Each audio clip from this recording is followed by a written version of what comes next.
All right, welcome back. This is the Something Venture podcast. I'm Ken Lindstrom. I'm your host. My guest today is Kara Nortman. How are you doing? I'm doing terrific. How are you? Did I get Kara right? You got it right. Kara rhymes with Sarah. In preparing for this, I listened to a bunch of like Harry Stebbings podcasts, and he pronounces it Kara.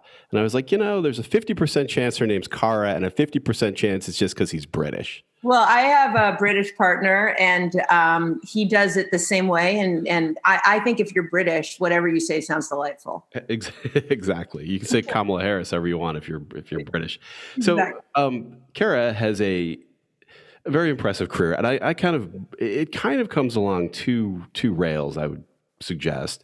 One is on the venture investing side. Morgan Stanley did M&A for IAC, Battery Ventures, I guess with my friend Roger Lee probably, eventually Upfront, where you are a co-managing partner, which is a big deal, and we'll talk about that.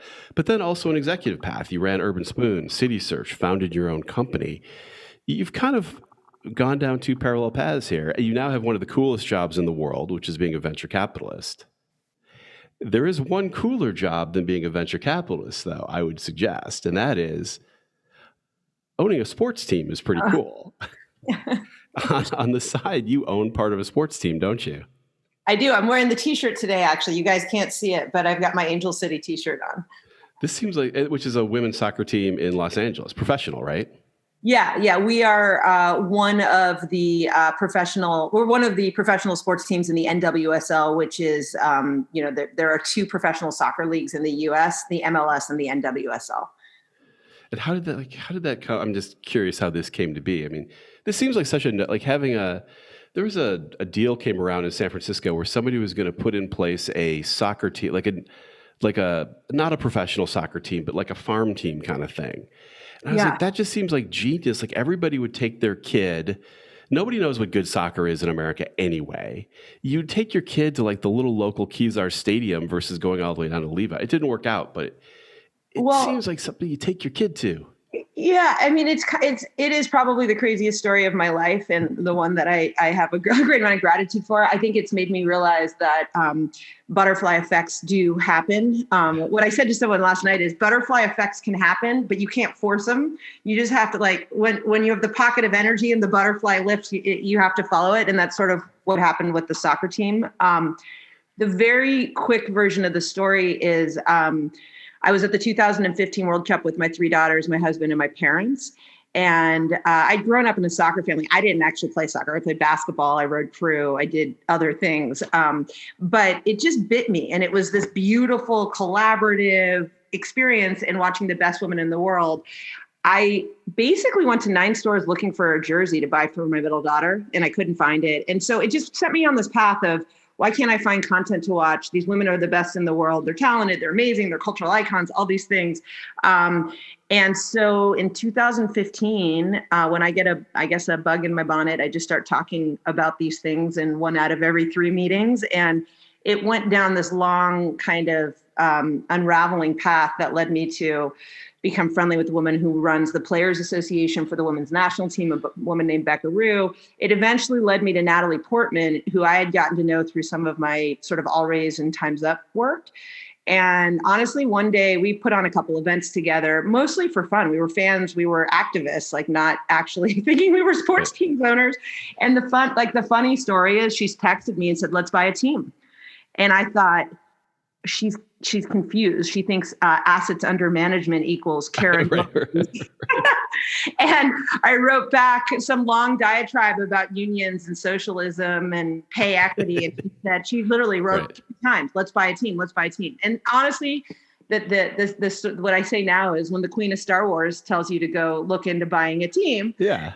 You do it. So I started to do it. And it turned out that it was possible and that we had some unique assets in LA specifically, and stadiums and people collectively who wanted to bring it here. And so, in a lot of ways, it looked very much like a VC opportunity. It was a market turning that you just had to believe 1 or 2 things had to go well. And I'd say the most surprising thing about it for my day job is how much how exciting it's been to many of the people in the industry that I've gotten to know now, male VCs in the industry, who I've gotten to know through soccer and sort of a shared love of soccer. I'm in Premier League, fantasy leagues with a bunch of VCs. And so it's actually built real community in ways I couldn't have expected.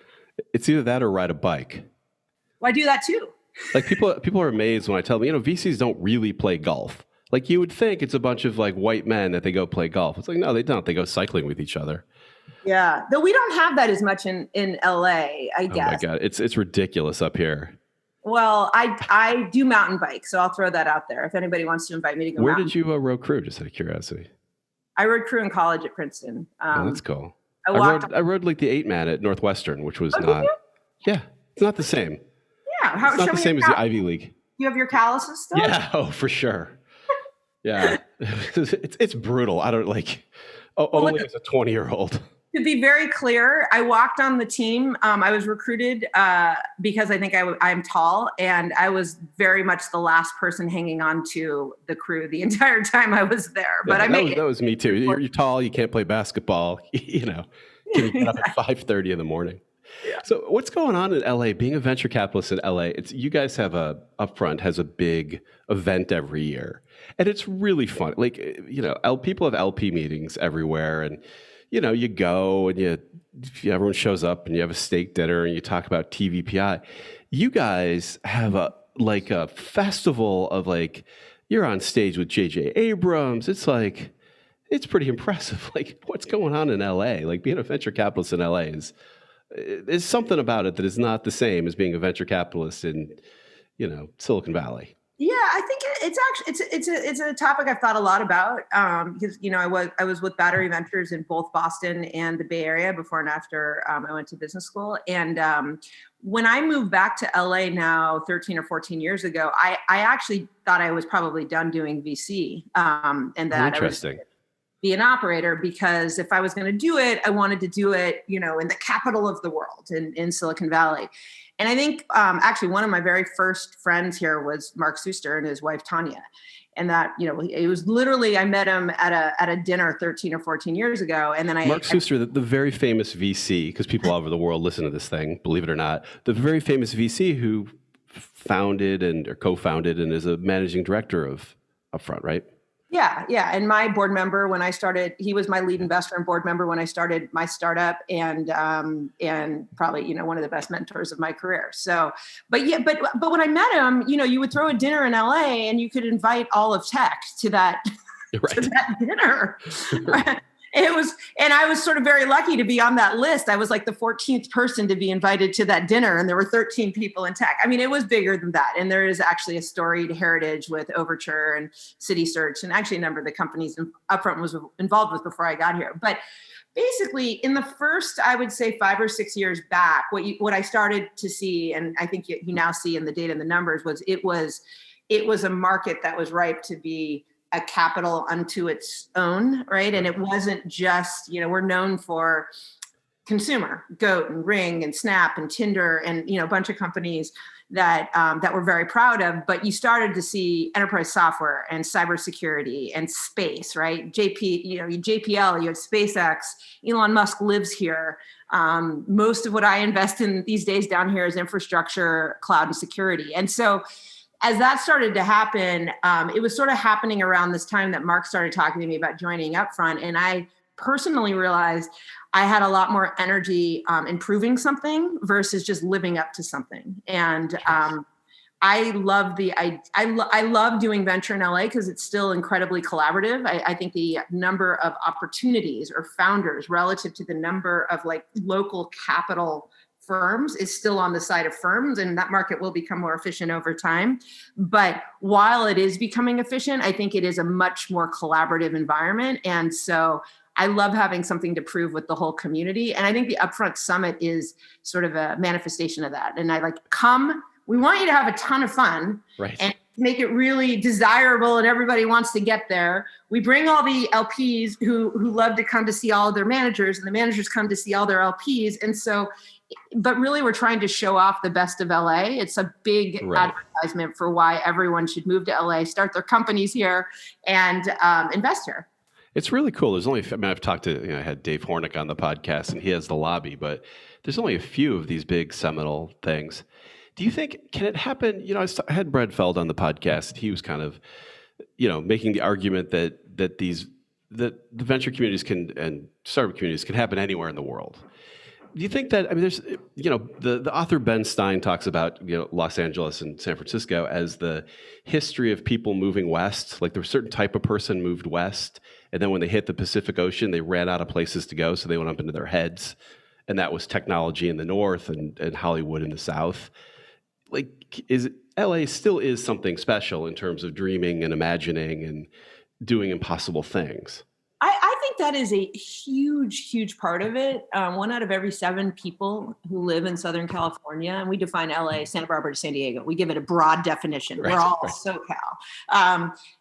Works in the creative field, right? So I think, I actually think that sort of, that's different types of thinkers. We talk a lot about diversity, and we look at identity diversity, but it's really identity diversity should be used to get to cognitive diversity. And so I think as you think about software eating the world and all the cliches, as you move into industry, into healthcare, into even cybersecurity. I mean, if you guys can't see this, but I'm drinking out of a mug of one of the companies I've backed, a company called OpenRaven.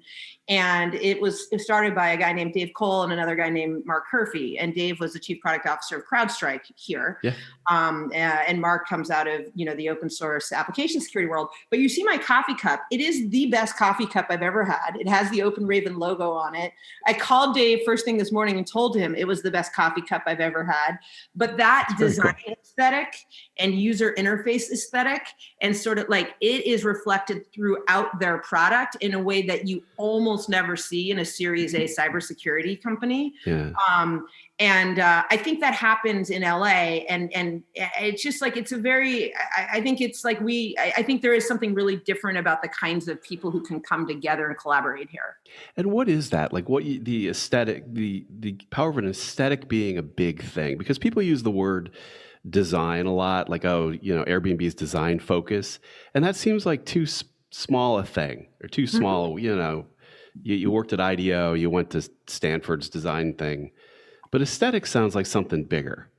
Yeah, I mean, I think of it as like ambiance almost. Like it's like, do you pick a restaurant based entirely on the food or how you feel when you're sitting in it? Which is a crazy thing to say now, since none of us have been in a restaurant in right. But you will pick a restaurant based on the food if it's sushi, right? But if it's almost anything else, I think it's a real debate. And if it's great food, but you kind of feel weird or not, but like when you feel really good and elevated and inspired in the space you're in, I think you kind of like end up doing better work and wanting to engage more so. And so for companies like OpenRaven, like a lot of it started with, they're 2 of the most technical founders that I've backed. And their third hire was a creative director before they went and hired their head of engineering out of Azure. But what they said to me from the beginning is they said, we don't want to be that booth at RSA that every other booth is. We want to really be pushed to think differently from the start. So it's interesting. So, you kind of had these, I kind of try to make this, interesting podcast distinction between these 2 careers, but you have made a pretty seminal decision to become a venture capitalist. You're not going to go flip back and, be an executive at Google next year. As you kind of look back, as you're just beginning, but the things you're doing, how do you kind of contrast your experience being an operator and having, people really working for you and building that versus what you're doing now, which is a lovely job, but a very different role? Yeah, I haven't totally figured out whether I'm well suited to both roles or ill suited to both roles. It's one or the other, and I'm just trying to figure it out. I think I guess the way I think about it is I loved many things about operating, and I didn't love some things about operating. I love many things about being a venture capitalist, and there's some things I don't love about being a venture capitalist. And I think the way I've always thought about it for me personally is, like happiness is not like pure joy and ease, right? It's like a little bit of a struggle, but it's sort of, are you on a scale of 1 to 10 on the high end of the scale, at least 51% of your days and what you're doing? And then, I mean, and I really, I love what I'm doing. I love the firm I'm in. I love the culture. I love the opportunity, and I love the goals. I think the goals for us and for venture capital. And as a woman, I think I love it also as a woman in venture capital, like a lot of purpose around doing it. And it's I mean, you said it's the best job in the world. I think it is actually overly romanticized. Yeah. And I mean, I was even thinking about it last night. I think if I came into it right now, I mean, I came back into VC about 6 years ago. I don't know. It is so crazy right now. And so hard to actually figure out how, I think, to do this job well with real fundamentals. That I don't know. I think sometimes this is just luck and timing. And I think I came back into it at the right moment for me personally. Right. So anyway. And you end up a woman in venture capital, it seems other people I've talked to, Trey Vassallo, Aileen Lee did it. They're GPs at venture firms, so it happens. But their path was to, by the way, they're all at Kleiner. Kleiner had all the women, and they're all 100%. At other firms now. Like, what the? Yes, 100%. You got the first part right. You didn't get the second part right. Like, well, I mean, like Teresa Guo was at Excel, and Emily Melton was at DFJ, and Jen Fonstad and but Mary Meeker, I guess, was at Kleiner. Right. But it seems that there is a path where, you've been promoted now. You're co-running or running the firm. Why is it the path so often that women leave perfectly good firms instead of ending up, the alpha dog themselves? Yeah. I actually think it is a combination of things, but I think it is probably more like people, men and women, more often leave firms, not women. And I think most firms, I always say every firm is like a dysfunctional family. You just have to find the right dysfunctional family for you. However, one thing specifically, which I guess will be an advertisement for Upfront, and I think is for other firms, I think other firms have done this well too, but not tons of them. How you do succession is something I don't think LPs spend enough time really thinking about and understanding.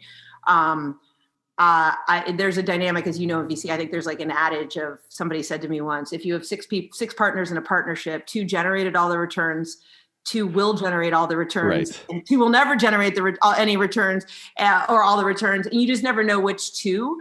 And so I think like actually thinking about how to make everyone feel a part of this whole, have paths, have feedback, be given opportunity on the earliest side of earning it in a field where it takes 10 years if you're a seed or Series A investor to actually get into real liquidity. I think that is the biggest issue in general with VC, and it's a hard thing to fix. I mean, having been on the operating side and been advised by VCs, and being a VC now who presumably advises people, how do you parse, I'm just personally curious about this, maybe no one else will care, but the difference between picking a company, like I picked Uber, and then the story that every VC has about how they heroically guided the founder and, told them to add a zero or told them how to tweak the product so it would take off. What do you honestly make of those two polls?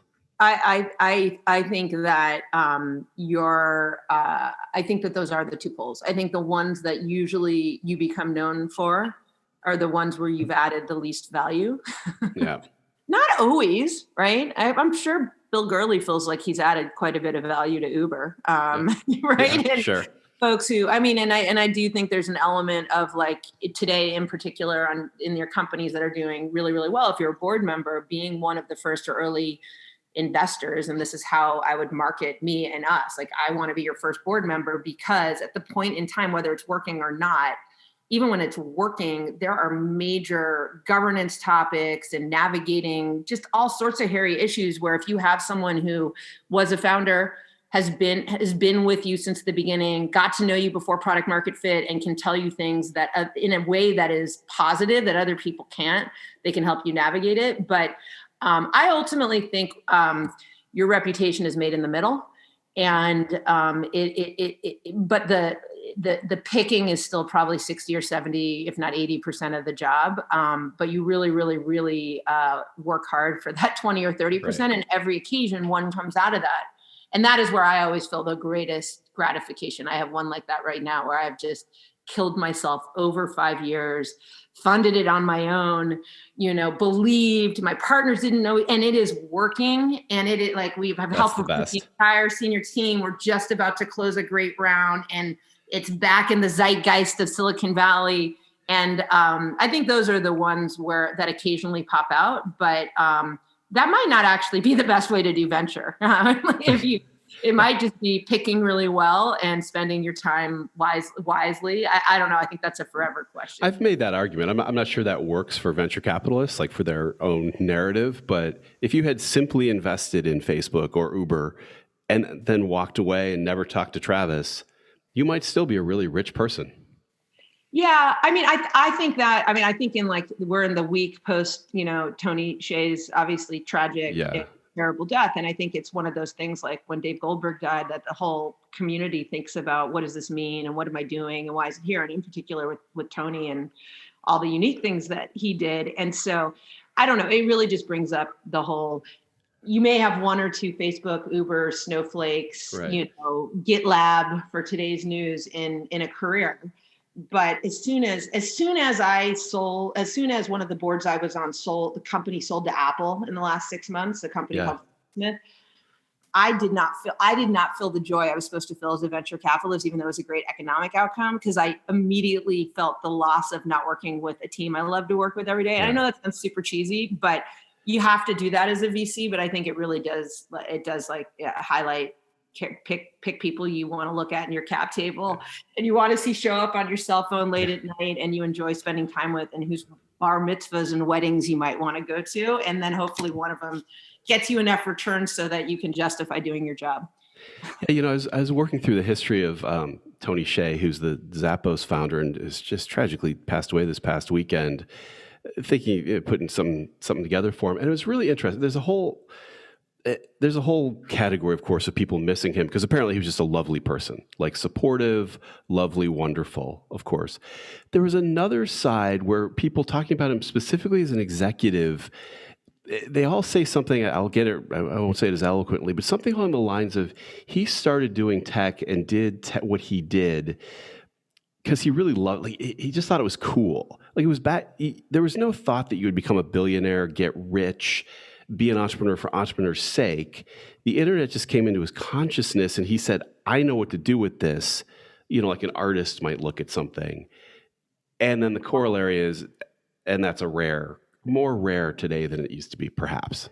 No, I think that's right. And I actually think I think it is also one of the things about living down here in LA, which is, I think there's a little bit less of like HBO romanticizing the journey down here, and that will change again. And I think people do things for all sorts of reasons. But one of my venture capital mentors said to me at one point in time, he said, "You have 3 daughters.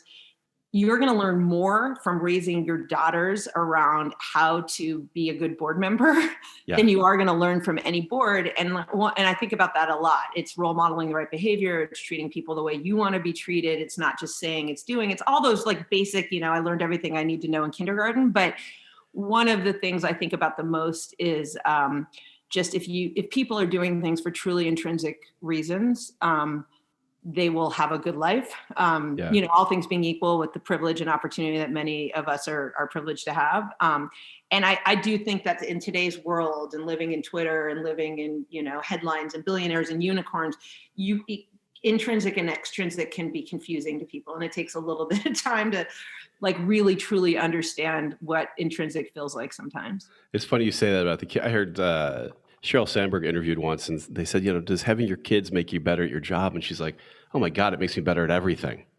Yeah. Oh, everything. Completely. I 100% agree with that. And it takes me away from my computer and reminds me there are more important things in life.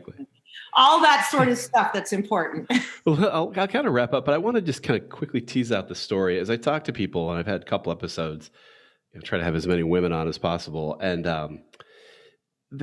the All Raise story, it just keeps coming up, this sort of one organization.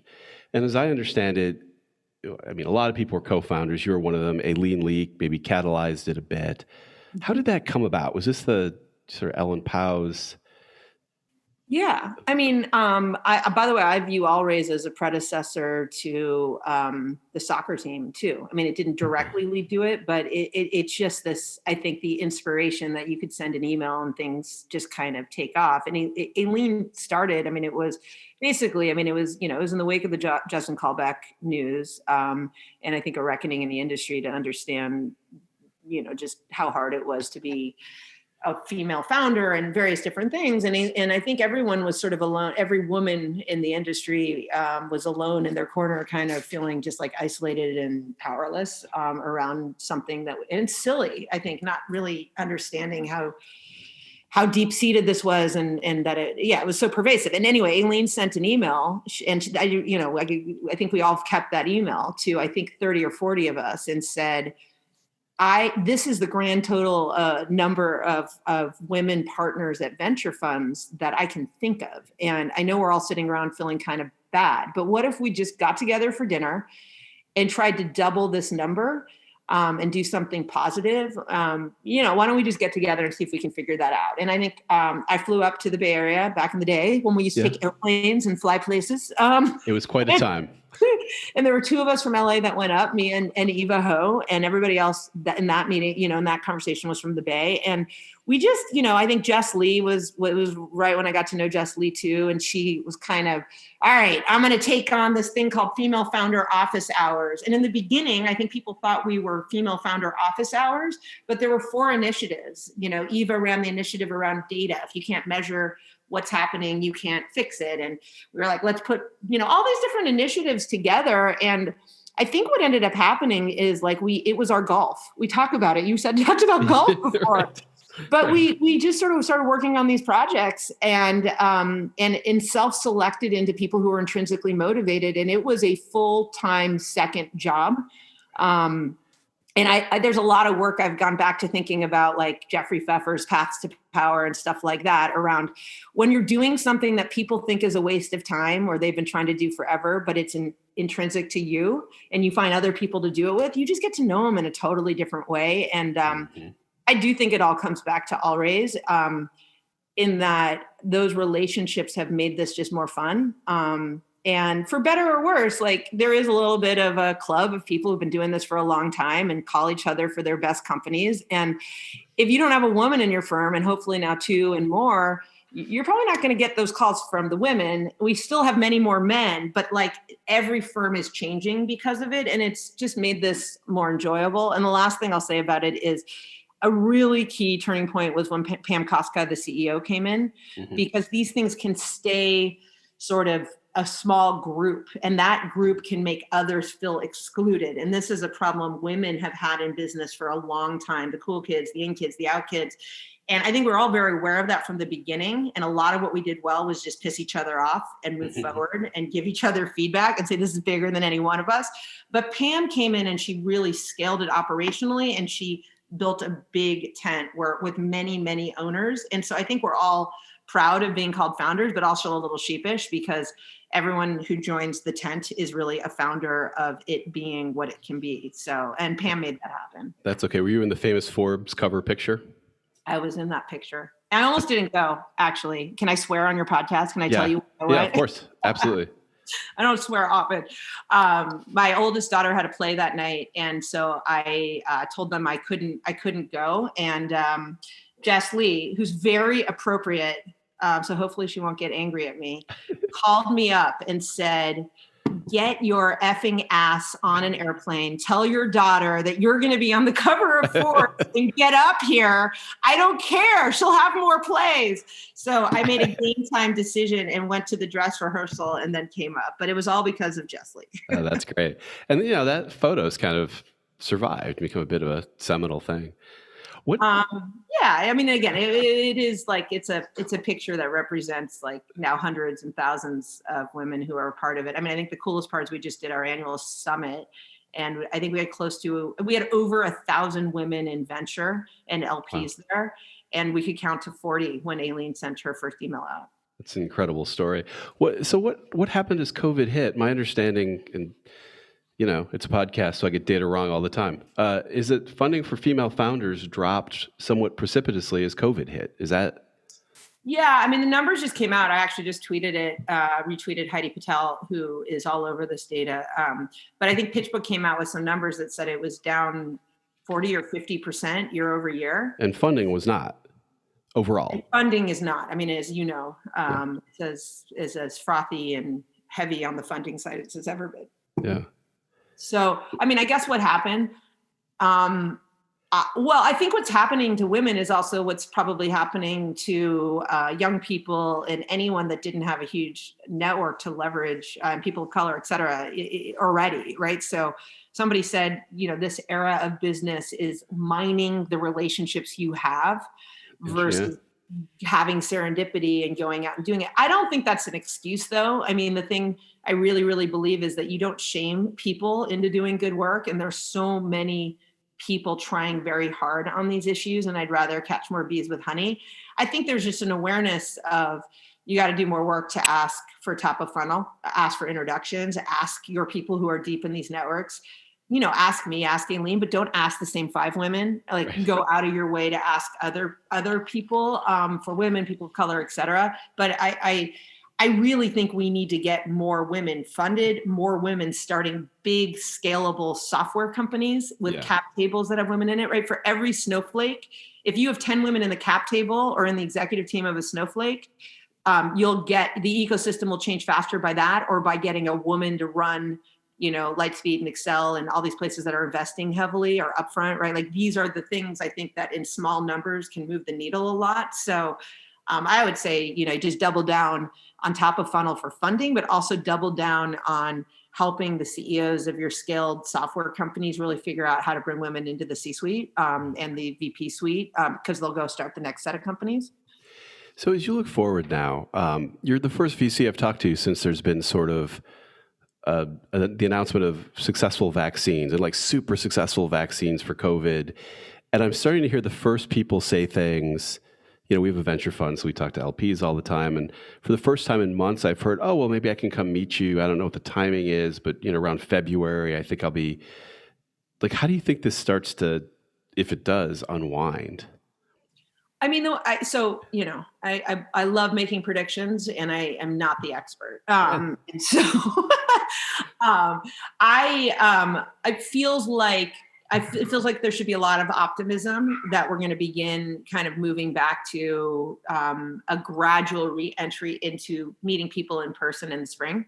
And it feels like we need to be as cautious as we've ever been in the next 2 months. So all the stuff, I'm trying just not to plan too far ahead. I find I just am living my life. I'm planning as I'm living in the moment. 3 weeks ago, I was getting comfortable seeing people in person, going on socially distanced walks, et cetera. 2 weeks ago, a week ago, we shut everything down. We're debating sending a kid to a soccer practice, and we're not seeing anyone. So, but I think the end is in sight, and I think we can have a lot of optimism around that. Yeah, that's great.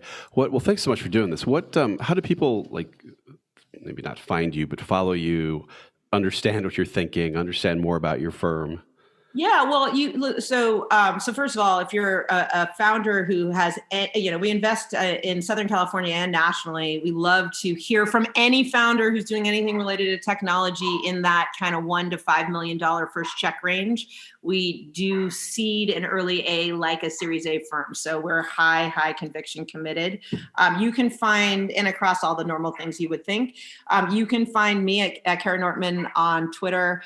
You can follow my partner Mark's blog, Both Sides of the Table, Upfront VC website, all the usual things. I also blog, but it's a little bit less than my partner Mark. Oh, don't be modest. Come on. Read the blog too. All right. Thanks so much. Kara Nortman's my guest. Thanks for doing this. Thanks for having me. I really appreciate it. This has been the Something Ventured podcast. Talk to you next time.